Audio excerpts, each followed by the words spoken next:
On this week's episode of The Smoke Break, we talk with psych student Juan Denmark about not making a moment into your day.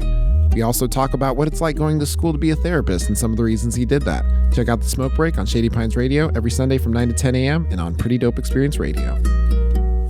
My name is Zane Thomas. I'm here with Amanda Lynn Deal and Juan Denmark. Yes, Juan Denmark. Yes, Thank absolutely. you guys for having me. I appreciate this opportunity. Absolutely. Yeah. No. Yeah. You're somebody who I've always admired as a comic, and I've always when I found out that you were going to become a therapist, I had just that much more respect for you. So I can't think of anybody better to have on The Smoke Break. Yeah, I appreciate that. Thank you. The interesting thing about you too is that I like you guys individually, and I didn't know you guys were a thing until later on. But you guys That's are both funny. equally like beautiful people that Thank I've you. met since Thank I've worked you. in this industry. From you just spitting your life.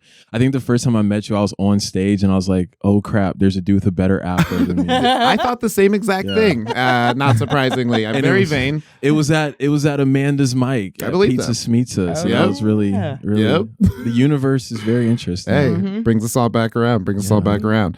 So a topic that I wanted to talk to you this week about is it's this thing that I do. Everything is just to fix my problems, by the way. Let's do it. Zane's Let's do it. This is Zane's therapy. I'm just like, hey, how do I get this for free? Just constantly keep working. I mean, this is my therapy, honestly. Honestly, Yeah, this is my honestly. therapy too. Hey. Awesome. All right, Perfect. well, let's do it. So this week I did want to talk about this, not making a moment your entire day.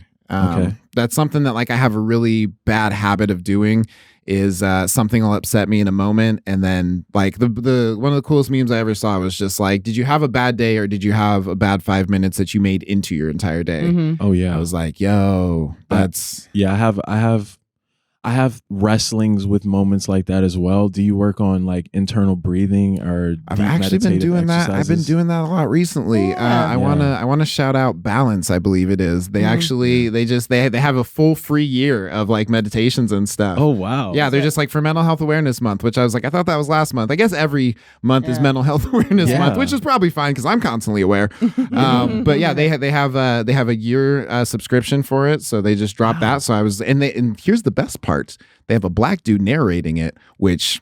It's like on some Reading Rainbow. Dude, type yeah, shit. That's exactly. Yeah, Yeah. exactly. I like that. I support that. Give it up for Balance. Yeah. Yeah. Well, it's something that, you know, it's like a representation thing where it's just like I didn't think that I would find it more comforting, but it's just like as a black person, I feel like, you know, going into a lot of that stuff and I feel like it's a white dominated where it's just like, Usually hi, I'm a white it's lady and you're usually- relaxing. yeah, It's like very- I'm not. Very nasally white lady. Yeah, telling you yeah. to breathe. Yeah. Yeah. And you're like, Yeah. bitch, can you blow your nose? So, we're gonna get sponsored by them.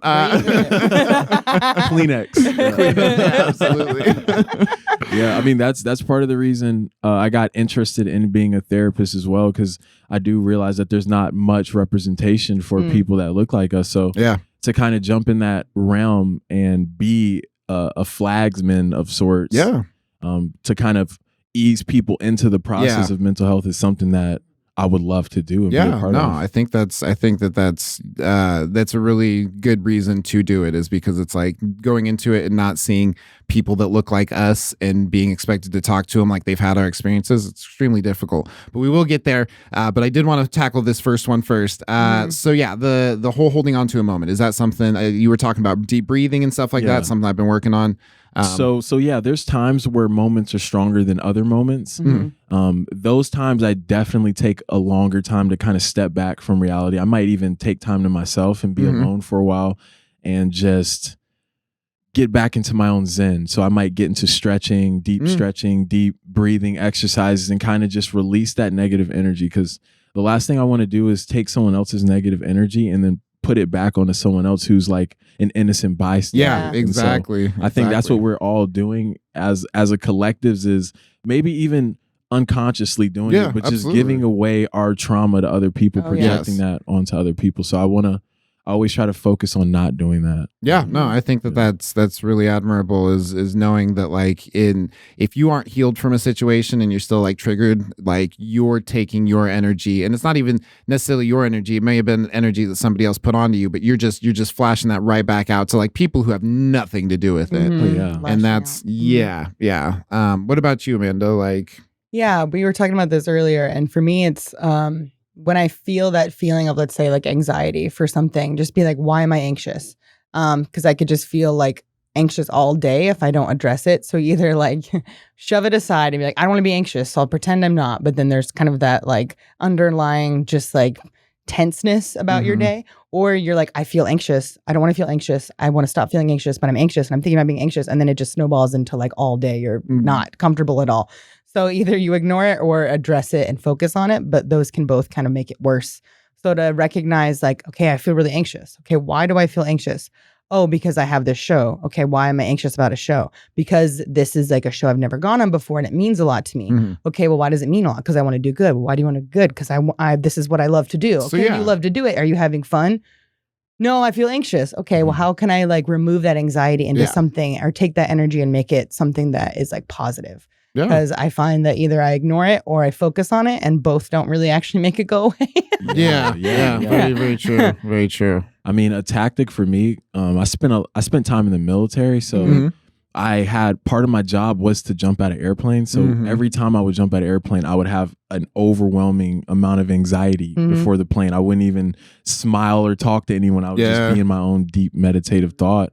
And I realized that in those moments, I have to take that time to myself. I have to kind of remember why I'm here. Why am I doing this for? What's the purpose of it? And kind of embrace death in a way. That's kind of helped me get over a lot of my fears, especially in the comedic world as well. I mean, sometimes I'm worried about my perception as far as how people are going to take me. But when I realize that this is all just ultimately meaningless, it's a shared dream. It helps me kind of lessen the load I'm placing on myself and just attack it. And I've talked about it before. It's just like there's monks that like do like a death meditation where they just kind of like meditate on the idea that like death is inevitable. So it's like to accept that and not run away from it allows you to, you know, really just live each day as if it were your last, because it's just like death is going to happen regardless. So it's like us trying to run away from that thought and thinking that, oh, I have another day is the reason why stuff never gets done. Wow, I did not know monks did death meditation. Yeah. A certain group of monks. It was something, it was like, I had gotten a book. It was like The Subtle Art of Not Giving a Fuck. And I'm like, yo, they put like a bad word on this. This must be edgy and fucking cool. Fell for the marketing. It was just a self-help book.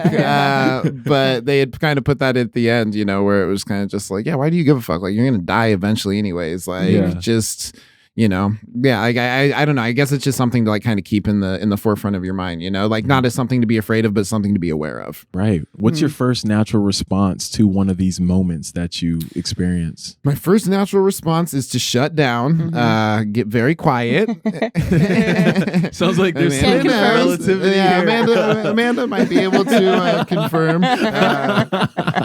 So that's my initial reaction, because it's like I get so angry that my I don't want to project that out on people. So it's like if I'm not talking, I'm not fucking going off on people, and it's like, but I'm just sitting in a quiet anger, and that's a harder anger to get out of, you know. At least if you're talking, you can like vocalize it. You can be like, okay, this is kind of ridiculous, or like, yeah, I reacted poorly, you know. But if you're just sitting in quiet anger, like you're just like recycling your shitty thoughts, so I guess like for me, like when I get stuck in those moments is like I try to find a way to get myself out of it. I've realized that if I laugh, that's if I can laugh one time, I can laugh twice, you know? Yeah. And it's like, if you're in one of those moods, like sometimes it's just like, it just takes that one, you know, takes that one friend who's just like, you know, if you get more mad about this, it'll probably fix it. And you're just like, fuck you. And then you're like, okay. All right. Yeah. That's very, I should probably let it ruin your day. Huh? Yeah. Exactly. No, I remember when Amanda said that when we were having a rough day, and it really just made me laugh. And I was like, why am I being so fucking laughter is a great way to like click yourself out of that stuff. Yeah. Sometimes I get angry when people are trying to make me laugh when it's something that I don't find funny yet. But you know, because some things are maybe I can attest to that. Like too soon. Yeah. Too soon. Yeah. But then I don't know. So it also is helpful to just be able to take a moment and just see the contrast of like, you know, something very serious can also be very ridiculous depending on what it is. Just be like, why are you so mad about that? Does that really matter? You know? Yeah. And then sometimes the person who puts you in that moment didn't even realize they put you in that moment. And they're all just living their life.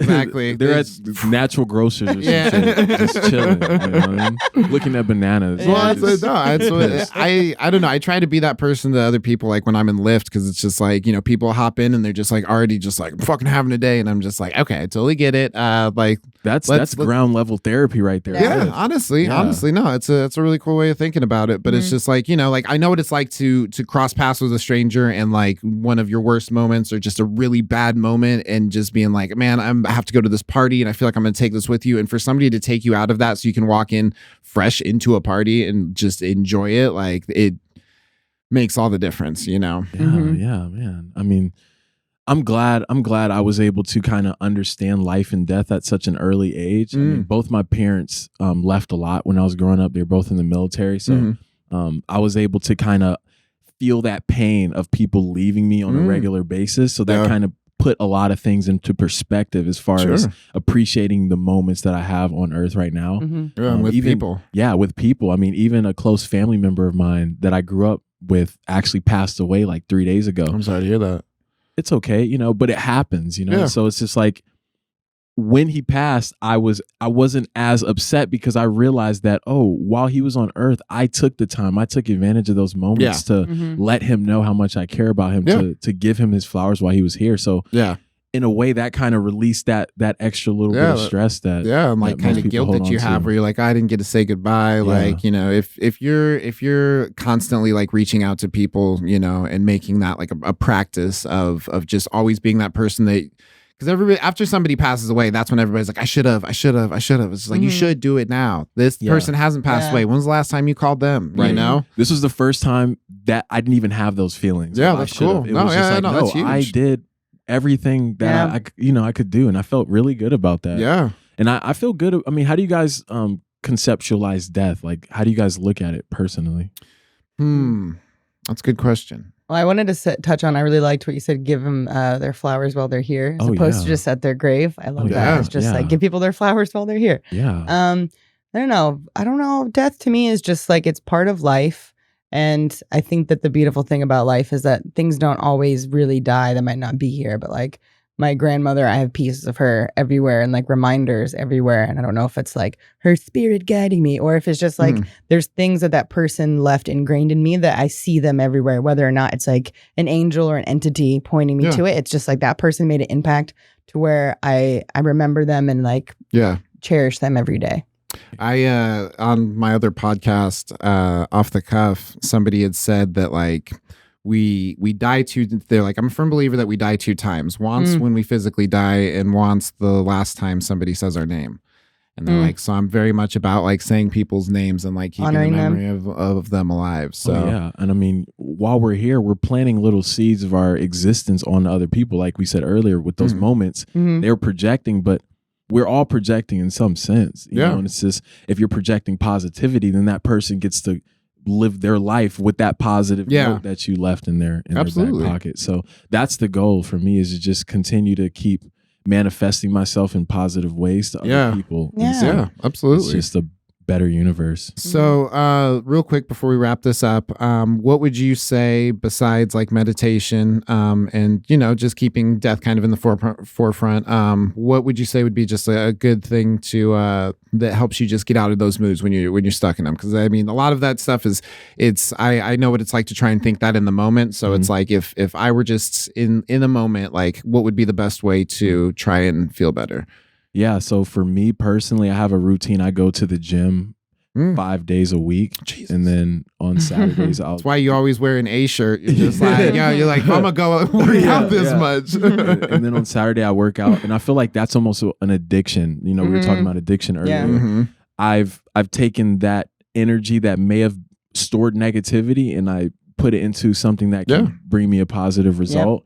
And that's helped significantly. And I can feel when I don't go to the gym, how that impacts my personal self. That's the last thing. I feel like I've done everything. Yeah. I've read all the fucking books, and I'm just like, I know they're just like, you know what, exercise would make you feel better. I'm like, no, it's hard, and I have to go to a place. You and me talked about this recently too, because I feel on days when I don't like go for a run or a long walk or go to the gym, like I can feel it, and it's a great way to get out stress and anger. Yeah. You know. Yeah, absolutely. Oh man, like lifting weight when you're angry, money. Or even just doing push-ups, just very simple, basic exercises that humble you, because you're only going to do so many, and then you're going to fall on your face. And you're just like, man, you're right. I probably couldn't fight him. Yeah. That's the best feeling to me, is that feeling of just exertion. Yeah. And then you can feel yourself do more and more each time, and that's such like a slow build, but it's such a reward. You're like, I can only do 10 push-ups, now I can do 15. Yeah. Okay. Like, okay, I see you. I see you, me. I see me. I see me. All right, dope. Well, we're going to take a real quick commercial break, and we will be right back with the smoke break. We are on Shady Pines Radio, as well as Pretty Dope Experience Radio, every Sunday from 9 to 10 a.m.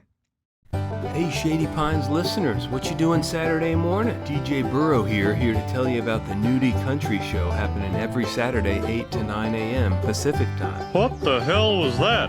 Nudie Country, you know, it's all about the nudie suit. I came very close to spitting out beer. No need to get upset, Hank. It's all about country music. What else are you doing on Saturday morning at 8 a.m.? I am in the middle of decrumbing the toaster. Well, leave the damn toaster be, Hank, and put on some music. Who knows, maybe Peggy will even dance with you. No, sir, I don't feel much like dancing. Well, you don't gotta dance, Hank, if you don't want to. You can just sit back and listen to music from classic country artists, modern country artists, lots of them that wore the nudie suit themselves. Worn by the likes of Graham Parsons, Dolly Parton, Elvis Presley, Johnny Cash, and more. You're serious? Totally serious, Hank. I don't much care for that Bryan Adams. Bobby, you'll love it too. Bobby, stop dancing now. It's Saturday morning, 8 a.m. What else are you doing that time of the day? I have never gotten up that early in my life unless fish were involved. So go on and download the free Shady Pines app. Everything's all loop-de-loops and flibberty-gibbet. And while you're at it, set a reminder, subscribe to the show so you'll get notifications about it. My God, are you still talking? Wake up early every Saturday, 8 a.m. to listen to Nudie Country right here on Shady Pines Radio. I think we've all had enough of that. Yep.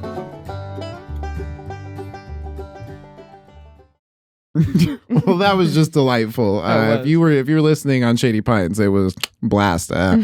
We are here on Shady Pines Radio every Sunday from 9 to 10 a.m. as well as Pretty Dope Experience Radio. I'm your host, your old pal Zane, here with Amanda Deal. Hi, friends. And Juan Denmark. Just there you go. He said hi. He said hi. I keep forgetting to tell people. Good. Yeah, it's fine. What's audio important and video. Now? Audio and video. That was my silent hi. Prayer hands. Yeah. Yeah. No, we'll edit in a hello. It'll be my voice. Do Hank Hill's voice. Yeah, absolutely. Deal. Hello.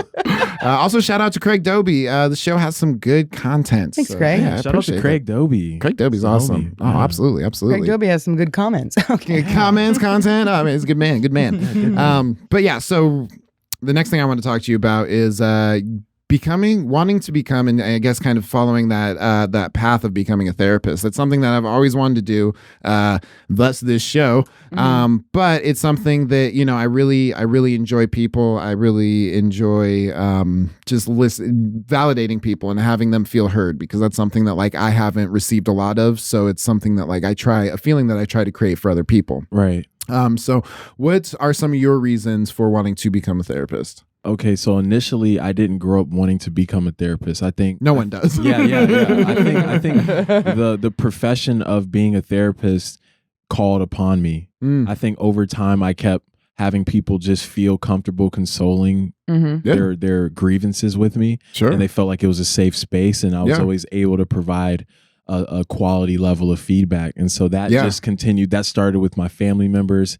That started with the people who were supposed to take care of me, to friends, and just continues to elevate. So that led me down the path of, okay, so what am I going to do with my life? And then I thought about all the genres of education, and I couldn't find anything that spoke to my heart outside of therapy. Yeah. If it wasn't for therapy, I don't even know if I would be in school. honestly. Yeah. Well, I mean, I don't know. I guess for me, it's like, it's one of those things that like, I definitely feel where it's like, people just feel comfortable talking to me. And I've realized that like, cause I talk to some people, I'm like, I don't feel comfortable talking to this person.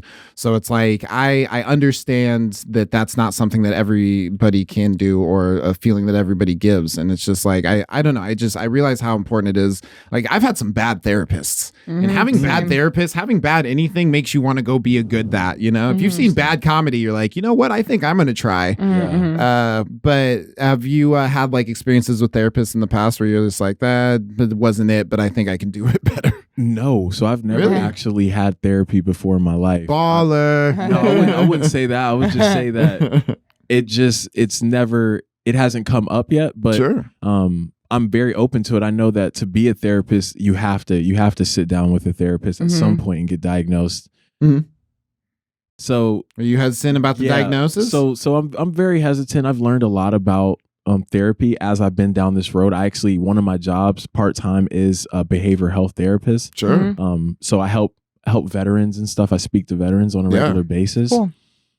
So through that education, I learned that there are certain capitalistic tendencies that are taking advantage of that market in a way that I don't really feel comfortable with sometimes. Sometimes I was aware that some people have to be diagnosed in order for someone to get paid. Once I heard that didn't really rub my soul the best way. Absolutely. I don't want to have to diagnose someone just off the purpose of getting money in my pocket. So I'm trying to figure it out the right way to go about it. I want to sit down with a therapist, but I also don't want that I feel you. anything unnecessary just for payment. That can feel dirty, and it's also like not being diagnosed properly, or if you are diagnosed, if you're diagnosed with diagnosed something. over on the East Coast. Yeah, and even just being on medication is so like everyone is different. Yeah. So that's tricky. Well, I mean, I've had just a lot of trouble with diagnosis in the past because they're just like, oh, you have depression and ADHD. And it's just like, no, you have bipolar because that's mania and depression, And it's like, so they were treating me one way. And it's like, I think I do have ADHD to an extent. I am doing like 50 things and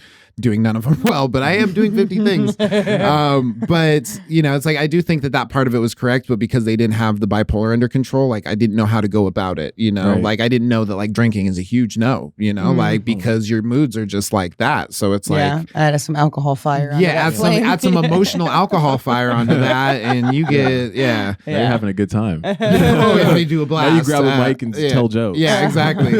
Yeah.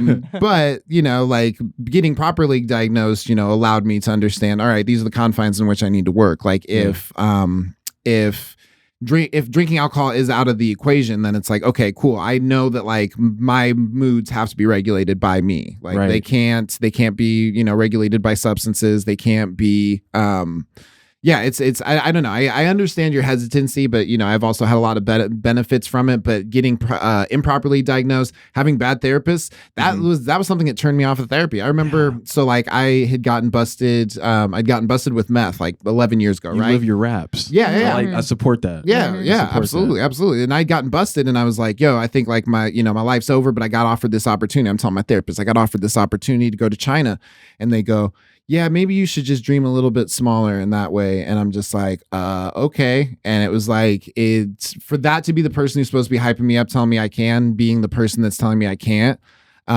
is what I guess, it made me want to be that person. Yeah. It made me want to be the person who's looking for a cause rather than a diagnosis. Right. Yeah. So I when I was in this class learning about the trade, I noticed that the people that were going to go out into the field with me had these interesting preconceived notions as well. And so that's what really sparked my brain too. I'm like, wow, these people are going out here to deliver mental health, and their mindset on mental health isn't something that I necessarily agree with, kind of like how you feel. So that made me want to stay in that lane even more too. I'm like, we gotta even this out. Yeah, there's gotta be some like diversity, there's gotta be people who wants to there's got to be people who want to do it, you know, like for, I guess, the standard basic reasons or whatever, but there's got to be the people who like see an alternative because, you know, looking at the same problem the same way isn't getting us anywhere. If we're looking for the correct answer, we need to stop looking at like what we've already said and what's already been done. Right. Amanda, how has therapy impacted your life? I had some bad therapists as well, and then I had some really good therapists, and I've had my health insurance drop me a few times, so I owe thousands of dollars to therapy, and haven't been able to pay it. And then my most recent therapist, it was just during like quarantine and stuff like that, really helped me through addiction and a lot of stuff I needed someone to talk to because I had friends and family, but no one was really close to me, like physically, besides my boyfriend at the time. So I needed to talk to someone about him, about my family, about the people the only people I could talk to. Yeah. And he promised me that wouldn't happen. He would let me know if my insurance dropped me. And then my insurance dropped me. And then he said it'd be free until he's kind of like in training. So until he was done with like that time. And then I got another bill and I was like, I fucking hate this. So I have nothing against therapy. I just hate that the capitalism. That's what I'm saying. It's two different energies working against each other, but they're cohabitating. It's really weird. The weirdest part about about it is just like for somebody to be like, hey, you're struggling mentally, you're losing your mind. I have all the power to fix that, but you don't have enough money, so you're gonna have to go through that on your own. You know, Peep like this. that's And then I was like, I'm so depressed because I can't afford my fucking therapy bills, but I can't afford to talk to anyone about it.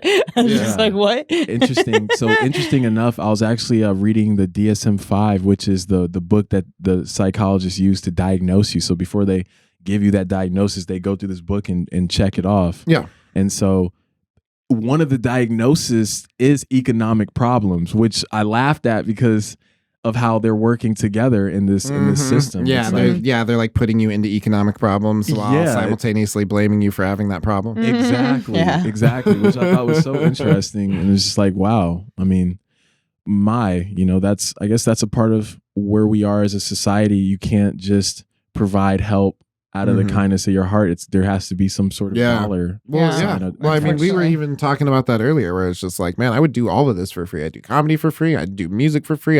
If I had the base amount of my needs met, and the thing that would make it so I could have more stuff was just making more, like in doing certain things, then I would totally do it. But it's like, it's the fact that it's like, I have to at a base level make something, otherwise I'm losing something. Otherwise I can't live, then I can't make things. And it's like, it just, the money aspect of it is definitely a tricky part.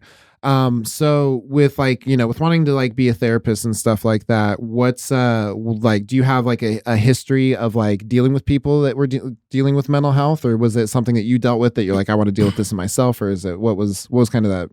Oh yeah, I mean, from the inception of my life, I've dealt with probably a very vast amount of different personalities. I'm sure as we all have. Sure. I mean, I grew up in a household with my cousin who was in and out of jail since he was 14 years old.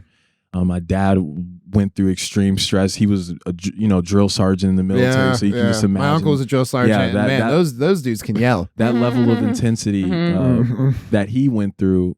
So my mother, she, with all the things that she's been through, and then just being in the military and being around different degenerates, I'm used to being around those people who the government kind of just doesn't really care about, but just get this job done for me. So being around people in that environment, I was exposed to a lot of different mental situations. Yeah, absolutely. Especially with like the military. I'm sure there's just a number of things that like, like over here that we just couldn't fathom that like these people are dealing with, that like to be able to get somebody through that, like that takes a special kind of person. So yeah, I mean, well, I realized that we're all going through something. Sure. So it's just, they just wear a uniform and their job is just to be an army soldier or whatever. Yeah. But we're all going through this the same way. I mean, there's people who go to the store and then they watch someone get killed on their way to the store, and that's just as traumatizing as being in a war zone. Yeah, so it's absolutely. Like we are in a war zone in some capacity. Absolutely. Some would say so.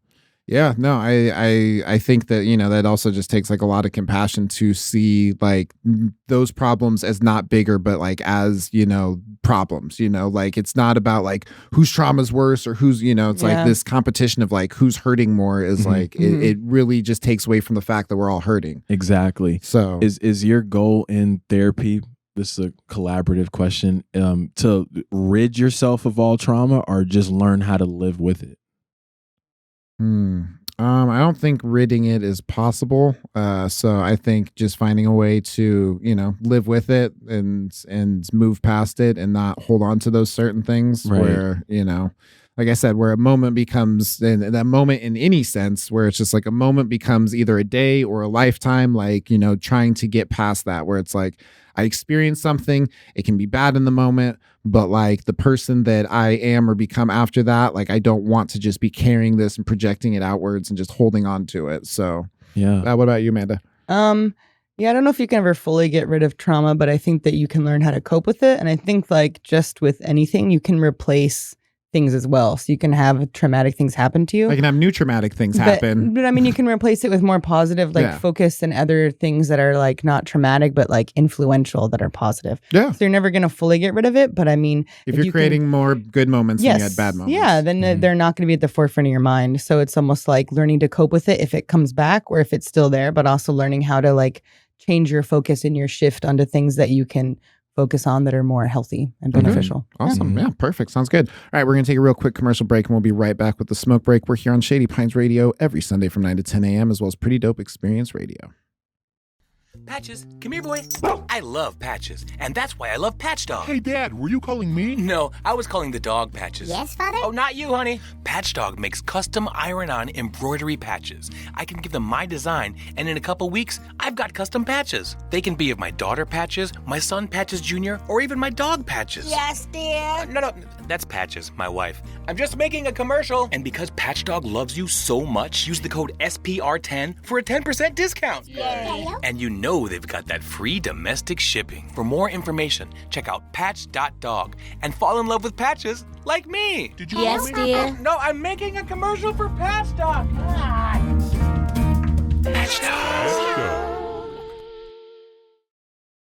And welcome back to the Smoke Break. We are all doing our hair. If you're watching the video, it was best hair on podcast this week. Oh, This facts. week. Facts, yeah. Yeah. Hard facts. This I week showered. we are going to feel pretty sweet. Hey. This week we're going to do another question from the game called Let's Get Real, Bro. And this week's question on the joke break, we're going to try and make it funny, but it might just be therapy again. More therapy. Just mostly my comedy.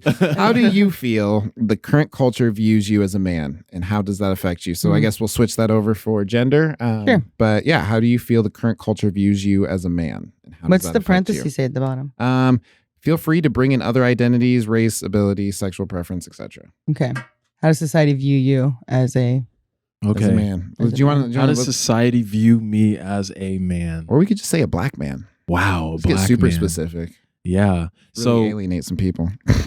I try not to overanalyze how people view me, but if I have to assume based off of all of the media outlets that force things down my throat, definitely there is some form of curiosity about my motives.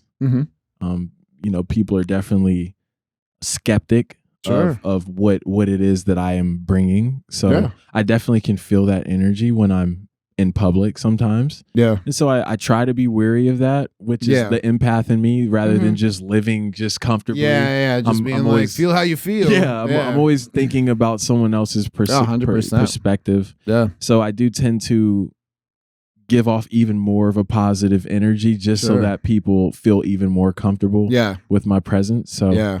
I can definitely relate with that one where it's just like I try to, I know how threatened people can feel. So it's like to try and off-put that, balance that, it's like I try to give extra and be like, hey, no, I'm really nice. no, I'm a nice black guy. Yeah, I'm a nice black. I'm one of the good ones, as you guys say. And it's really hard, just kind of feeling like there are at times points where I'm just trying to overdo it because I'm just like, I'll be driving Lyft and a white woman will get in my car and I'll just be like, all right, hey, pew pew finger guns. I'm one of the good ones. Not those kinds of guns. All right, hey, we're all good. Everyone's safe. And it's like just trying to like counteract that is just sometimes it's a very an awkward thing, but it's like I understand, and it's like, you know, like take the black part out of it. Like I understand, men aside, like why there is that weariness, and so I do try to like respect that, and especially like, late at night, getting in a car. Absolutely. Well, I walking down the street. Absolutely. Well, no, like I had a chick tip me from the strip club, and she was just like, "Thank you for not being weird," and I was just like, "That's how low baseline. the fucking bar is." I'm like, "That's dude. fucking It's baseline." real. I was like, I literally like picked you up, talked to you, not about your job, and she's like, "No, this last guy was asking me what time I get off work," and just like all sorts of weird shit, and I was just like.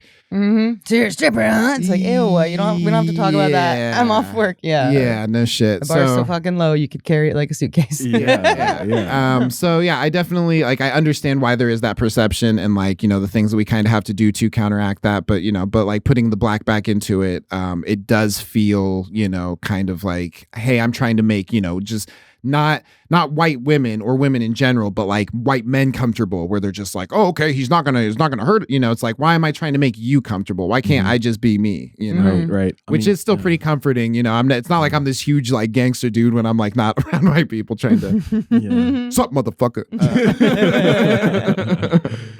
How about yourself? I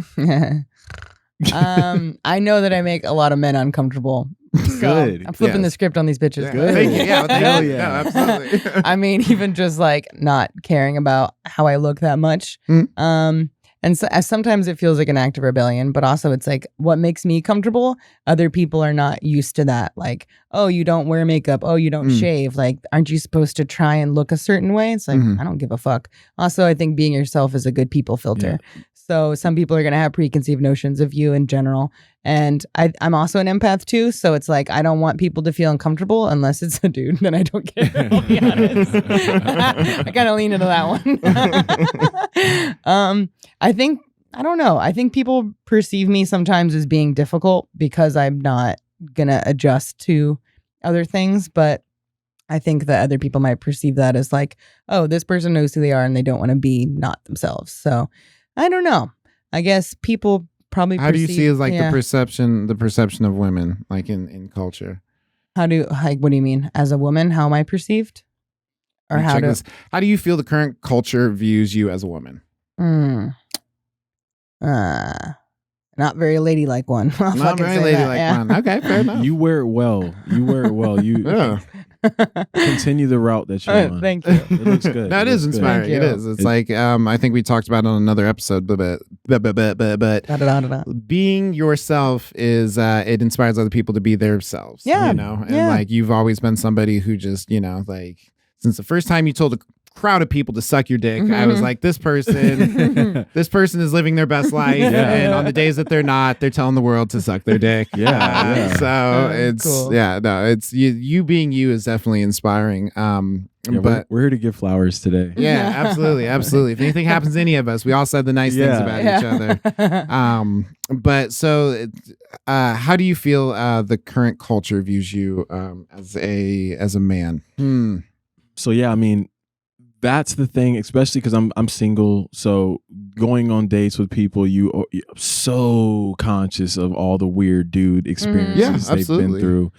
So I'm just super cool. Yeah. I usually allow them to make the first sexual reference. I'm not gonna be like, hey, guess what? That's a I just let them take care of everything.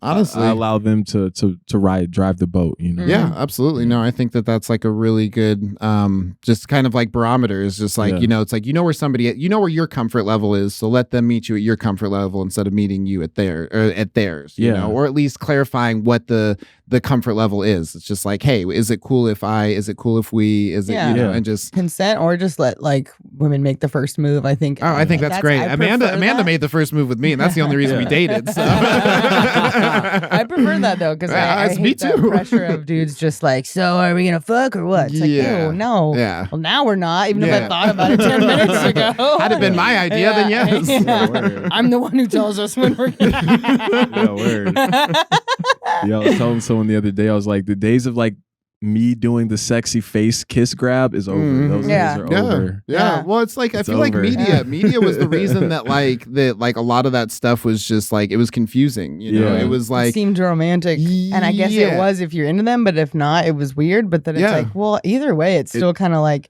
It's like a risk. It's like, no, that's too much. Yeah. You come meet me. I'll be over here. I'll come 10. You come 90. Would you like to kiss? That's my bag. Yeah. But yeah, I definitely, you know, I appreciate that that's something that you're conscious of, because that is something that like I try to be a lot more conscious of. You know, it's just like, it's something I really wanted to be conscious of in like comedy, is because like the thing about comedy is that like it's a bunch of dudes who don't know how to talk to girls, and then a girl comes in and they're like, I'm funny and I don't know how to talk to people, and you're like, I'll talk to you, and it's fucking weird. And it's weird. And so many people do it. So it's like every time there's a new like female comic, I'm just like, hey, if you want to come talk to me, I will talk to you. If you don't want to come talk to me, there's 70 other dudes who are going to go talk to you. Like, I don't have to be the one. Yeah, keep it professional, because you treat them like your coworkers. And unfortunately, some people treat their coworkers like a piece of meat too. So maybe that's not a good comparison. Yeah, that's a better phrase. You know? But you can like give people compliments on their comedy, or, you know, say hi to them, introduce yourself. But it's that I find, even with the 10 years I've been doing stand-up, there'll be a dude who's never seen me before, and their way of like flirting or asserting dominance or being cool is to like brag about everything they know. And I'm just like, oh, silly bitch. You don't know what the fuck you're talking about. I can't. I'm so intrigued. How was your experience being a woman in comedy? That has happened a lot. There's been times like where Zane and I would do shows together, and dudes would be like, I want to do stand-up. What should I do? And he'd be like, talk to Amanda. She knows. And they would refuse to talk to me. So we would have different experiences where like Zane would get treated differently because of his race, but he's still a man. So he has that. And like, yes, I'm white, but I'm still a woman. So it's like, there's those weird different power dynamics of like, people feel more comfortable with him as a man or me being white, but there's always like a reason why they might be weird, you know, like, yeah, but you're still a woman, so you don't know how to be funny. And it's like, what the fuck? It's so stupid. But comedy's still inherently like a white male sport. Now.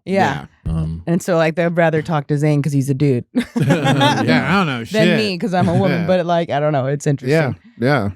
Do you feel like some of the things that you talk about are like are helpful to kind of the perceptions of men, or do you think that like you're trying to go about it in a way that is telling them to be better, not just calling out that they're wrong?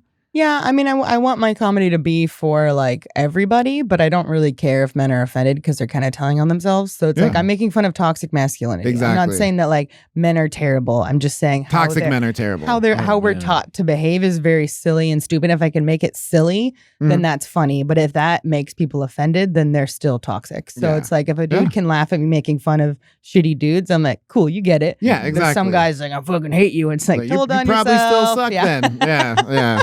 That looks like a duck. Yeah. And it gets offended that you called it a duck. That bitch is a duck. It's a chicken. So what about you? Do you like in your comedy, I guess, or like just in the way that like you present, other than like outside of dating, do you try to like kind of you know, like either whether it's man or black man, do you try to like curb like some of those stereotypes and those cultural beliefs that are centered around either race or sex? Yeah. So again, I was raised in the South, so I seen racism head on. I've lived in different places, so I've gotten a nice wide variety of different versions of people. So it's I try to appeal to everyone. Like I don't want to just shit on racist people. I feel like that's like easy work. I want to kind of give everyone their just due for everything. And I feel like I'm in a beautiful place because a lot of people that are really close to me fit in every single different category. Like I have a brother who's trans. You know, I have an uncle who, you know, is gay. You know, is one of my closest uncles. I was married to a white woman at one point. You know, the military shit. You know, so it's like just over time, I kind of have compiled a large array of different experiences that I try to bring to the stage and make everyone feel like we're all having a good time. Well, that's good. That's more like well-rounded, but also like you can relate to a lot of different kinds of people, which is like, I think comedy that's like very alienating or very closed-minded is like It's only going to work for certain people. Mm. But if you try and have like cast a wider net, then you can get people to laugh at stuff maybe they wouldn't normally laugh at. You know? Yeah, I think yeah, that's important.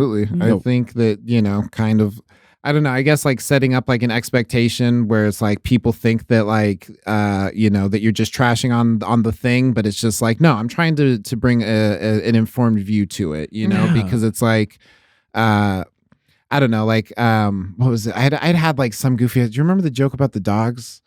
Where it's just like, yeah, it was like a toxic dude. yeah, it's just like, you know, it's like women, like, you know, most dogs are like, you know, like, oh, I don't like men, and it's like, yeah, neither do I, Yeah. you know, and it's like, Yeah. you know, did they call you gay too?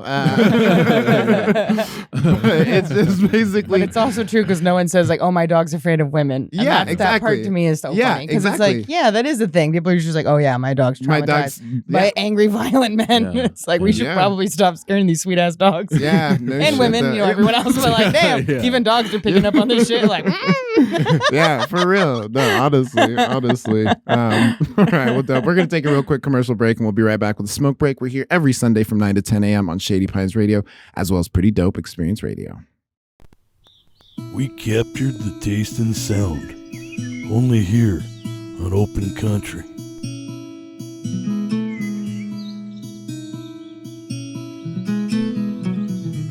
Sundays, noon to 1 with your host, Anti-Vandal. Folk music with Anti-Vandal. We captured the taste and sound on this Open Country. Noon to 1, Sundays, with your host, Anti-Vandal. Here on Shady Pines Radio.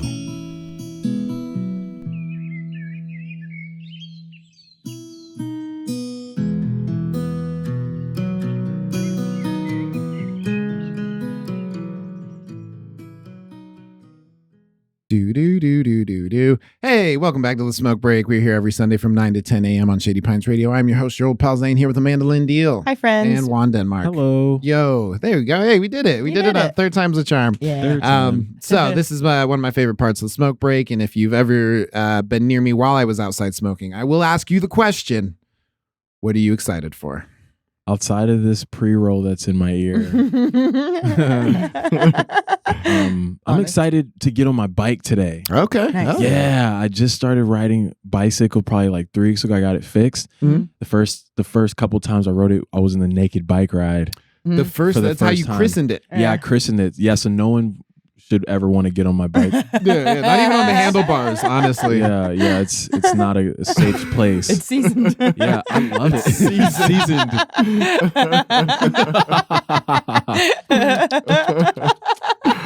So are you Paprika. Oh my god. So are you big on like getting outside and like and exercising and stuff like that? Yeah, oh my god, man. I mean, I run. I like to run. Oh, But weird. yeah, it is fucking weird, The but I- working out I can understand, but liking to run is fucking weird. So I hate not being good at running and running. Okay. But once I've like gotten my air down, Yeah. it's fun. And then I like to get stoned as shit. Okay. And then go for runs. That's like euphoric. But because I'm getting older and my knees aren't as nice as they used to be, Yeah. the bike is the perfect transition Okay, now. okay. So I get stoned on the bike, put the Yeah. headphones in, Yeah. Just fly. go down Just- this big ass Yeah. hill Right with into no traffic. t-shirt on, no helmet, Living just, your best just life. ready to die at any point. Or get the worst road rash ever. Yeah, I will- Oh man, no, that's super dope. So when you were like growing up, like what was your favorite thing to ride? Was it like bikes, skateboards, rollerblades? So that was interesting. Yeah. So I lived in Hawaii. When I lived in Hawaii, I got really enamored with Tony Hawk and shit Mhm. Yeah. and Vans, wearing Vans and trying to be a skateboarder. So Those were the I had days. that little cute Those are still face. days. Mhm. Yeah, exactly. Like I wish I would have stuck with it. It'd be pretty cool. I'd be pretty cool right now on the skateboard. But so it was a skateboard. And then when I lived in Georgia, Mhm. there's a skating rink on some ATL shit. Okay. So I used to skating rink all the time. And then my family got me one of those like moped motorcycles. Oh, and it was over. And, It was yeah, over. I fell in love. So I'm working my way up to a motorcycle right Okay. now. Starting on Yeah. a bike. There you go. Yeah, so No, my that's mom dope. isn't just instantly scared. Yeah. You can work up to that. Yeah, exactly, Yeah. exactly. You partly got this for me. Yeah. No, that's dope. That's How dope. about yourself? What are you guys excited for? What about you, Zane? Let's see. What am I excited for?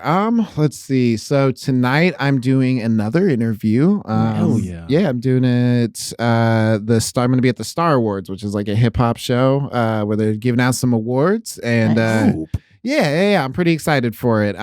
So it's going to be our first live in-person event. So I'm definitely nervous. Yeah, it's for Off the Cuff. So if you haven't checked that out, check it out. That's cool. I found out if you type in Zane Thomas, like my 3 favorite things, all 3 of my things that I'm on, just pop up right at the top. And I was like, so that's pretty dope. So check that out on Spotify.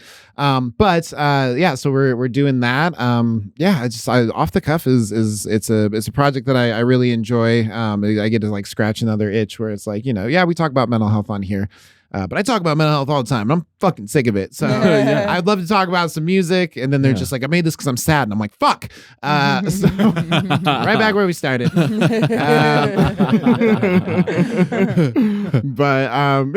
I really enjoy making that music show and stuff like that. What else am I excited for?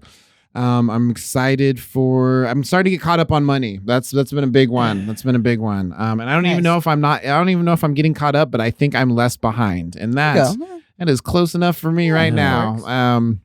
So yeah, trying to catch up on money.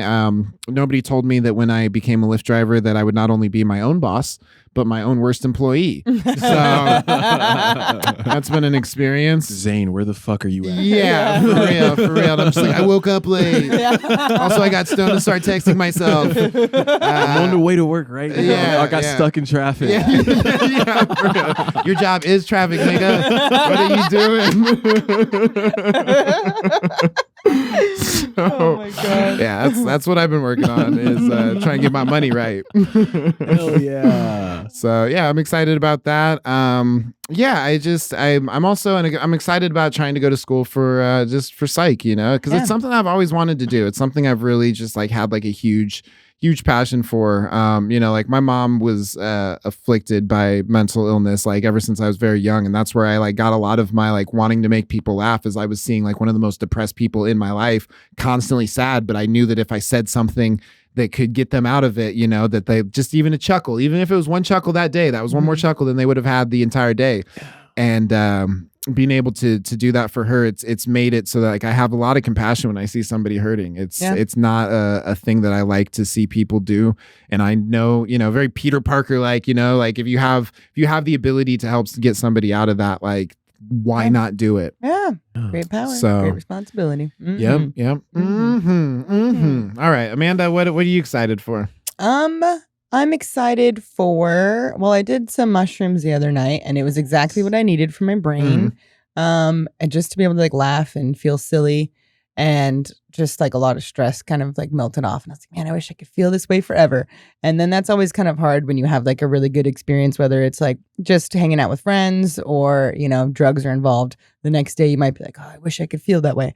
But I was just like reminding myself of like what made me feel good. And it was like, just being able to laugh and be silly and trying to integrate that back in my life of like not being so stressed out and so serious. So there's lessons even when you're, tripping on drugs, just to be like, how can I feel this way? It's nothing but lessons. It's straight up just 8 hours of lessons. But then I also like got really inspired because I've been talking about recording my comedy album for a long time. I mentioned I was listening back to an episode and you reminded me like, are you still doing that? Or so Jamal Coleman is doing he's helping some people kind of get their a tape. It could be video, audio, whatever, at like some nicer venues. So I'm really excited that he reached out to me as someone that he would be like, hey, I want to do this for you. And I was like, okay, cool. But I think September would be better. I got more stuff. I'm going to headline in Idaho, in Boise, like the first weekend in September, first or second one, 9th, 10th, whatever that is. Second. Anyways, doesn't matter. But I was like going through my notes and just reminding myself of how I can remember all my jokes is to make it like a story and be able to interact with people, because that is so much more fun. And even doing a show where there was a lot of inside laughers last Friday, and like talking to people in a way where they're having fun and it feels like a conversation, and then I can kind of like move more smoothly. So just little skills that I'm like, okay, here we go. Like I feel more comfortable. Things and that you want to confident. sharpen up before you do that. Like what happens if I forget a joke? You'll survive. Like, you know, it's not a you'll big remember deal. another joke. Yeah. Yeah. So I'm excited to kind of just keep moving forward, and being not drinking alcohol has been the biggest tool in my belt to focus on taking this like seriously, but still having fun. Like there's less anxiety around it. There's less regrets. There's more just like in the moment lessons and fun. So, I mean, it was definitely interesting. I was listening back to an episode, and it was you talking about like, man, I think we should be able to drink, but like not feel bad about it. I mean, wouldn't that be great? But it's not me. And I came up with a really good joke about making fun of my addiction and how it like ruined my life, but in a funny way, because it's so hard to talk about that because people feel like, oh, they reflect they're judging me because I'm also addicted. Yeah, or they'll reflect on their thing, and they think that like it's in a bar. How do you talk about how you don't drink alcohol anymore, but you want people to still have fun while you're talking about how it ruined your life without ruining the vibe, you know? That's absolutely. a lot. Yeah. Cheers to that. Yeah, Cheers to so not being able to drinking. like do a joke that makes people laugh every time, like fuck yeah, because it's silly, but it's also true. But it doesn't make people feel bad for me or bad for them. It's like exactly. It's like I'm able to talk about it, and it's not like too soon feeling or judgy or whatever. It's just like, no, dude, this is just I fucked up. Oops, like don't do what I did, kid. Like and then it's You'll fine. shoot your eye out. Yeah, exactly. I know that because I shot my eye out. That's what they call them, shots. Show up with an eye patch. Yeah. I'm not warning you. Yeah. I mean, constant growth is definitely something that will always keep me excited.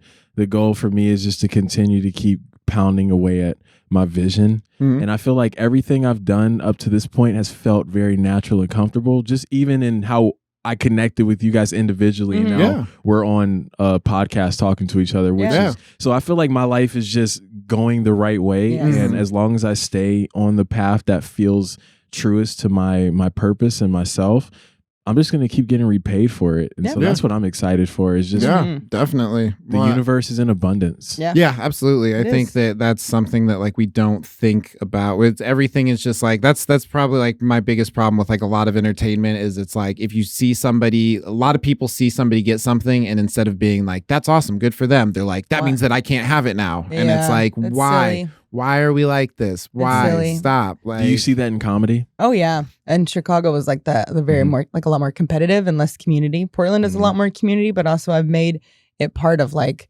I want to be the person that uplifts people. I don't want to nurture that kind of like competitive, like pick me kind of attitude where it's like, dude, it's something for everyone, and you never know what opportunities you're gonna get, and it's super easy to be like, oh, I really wanted that, but it's like, you're going to get something else you didn't even know you wanted and be really grateful for that too. And maybe you only got that because you didn't get the thing you wanted. So to just kind of like be grateful for whatever happens.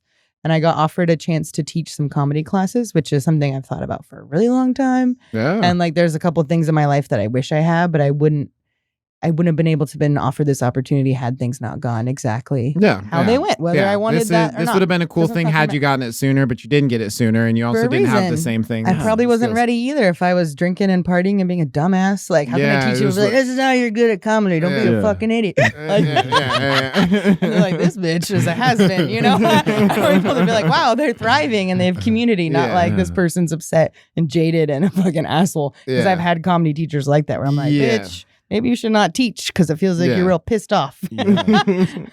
Just stay receptive to all energy that is positive, and always give out positive energy. And I just think it just compounds on each other, and it's just like one very simple mathematical equation of multiplication. And so absolutely. Just keep doing that. Like everyone is being successful in their own right. And exactly. You guys are proving that. Yeah. No, absolutely. Well, and you are too, because I mean, like I had seen an episode of I'd seen a bit of an episode that you were doing. Do you want to talk a little bit about that? As far I think as it's your podcast. Oh yeah. I mean, I interview people as well. I wouldn't necessarily call it a podcast. It's just I feel interviews. I feel energies of people that I connect with, and then I'm just like, yo, man, do you want to sit down and kick it? Yeah. Nice. And so, initially when I first started, I made it an ode to do interviews of people I really love and care about, like my family members. So I got all of them out the way, from like my sister to my grandma to my uncles, Nice. and took care of that side of it. So now I'm starting to branch off into just like